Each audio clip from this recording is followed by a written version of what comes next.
నమః. శ్రీ సరస్వతి నమః. శ్రీ గురుభ్యో నమః. భక్తులారా, వ్యాసప్రోక్త మహాభాగవతం యథాతథంగా చెప్పుకున్నాం. ప్రతి శ్లోకం దాని అర్థం. ఇందులో భాగంగా 9 స్కందాలు పూర్తి చేసి 10వ స్కందాన్ని 85 భాగాలుగా చెప్పుకున్నాం. ఈ రోజున 86వ భాగం చెప్పుకున్నాం.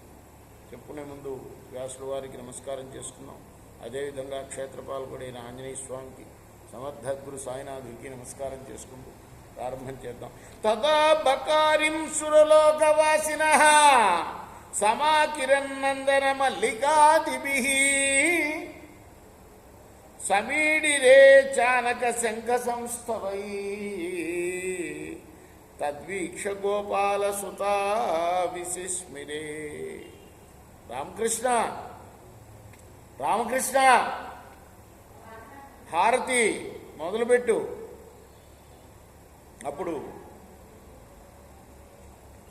సురలోక వాసులందరూ కూడా నందనవనం, దేన్ని నందనవనం అంటారు? స్వర్గంలో ఉన్న వనాన్ని నందనవనం అంటారు. అక్కడి నుంచి మరి ఆ దేవతలందరూ కూడా మల్లెలు మొదలైన పూల్ని తీసుకొచ్చి కృష్ణ ప్రభువుపై చల్లారు. ఇంకా వాళ్ళు ఢంకాలు మోగిస్తూ శంఖాలు పూరిస్తూ స్వామిని కొనియాడారు. ఆ దృశ్యాన్ని చూచి గోపాల బాలురందరూ కూడా చాలా సంతోషించారు. ఏ విషయం? బకాసురుణ్ణి చీల్చడం. అది బకుడు అంటే కొంగ. కొంగ ముక్కులో ఇరుక్కుపోయాడు కృష్ణుడు. ముక్కును చీల్చేశాడు 2 భాగాలుగా.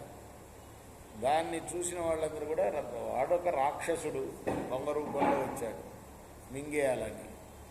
ఈయన చీల్చేశాడు. దాన్ని చూసి దేవతలందరూ ఆకాశం నుండి పుష్పవర్షం కురిపించారు. ఇది చూసిన గోపాల బాలురందరూ కూడా చాలా ఆనందించారు. ముక్తంబకాశ్చాదుపలభ్య బాలక రామాదయ ప్రాణమితి ఇవ ఇంద్రియో గుణ గణ స్థానాగతం తం పరిరభ్య నిర్వృత ప్రణీయవత్సాన్ భజమేచ్చతజ్జగు. ఎటువంటి హాని కలగకుండా కృష్ణుడు బకాసురుడి యొక్క నోటి నుండి బయటపడి తమను చేరినంతనే బలరామాది గోపాలులకు ప్రాణాలు లేచి వచ్చినట్లుగా అయినాయి.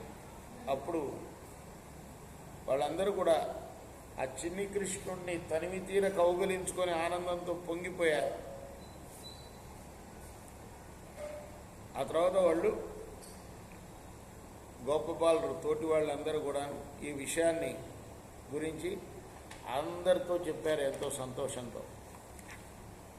శ్రుత్వా తద్విస్మిత గోపా గోప్యశ్చాతి ప్రియాధృత ప్రేచ్ఛాగతమివోత్సౌఖ్యాద్వైక్షం తృషితే క్షణ.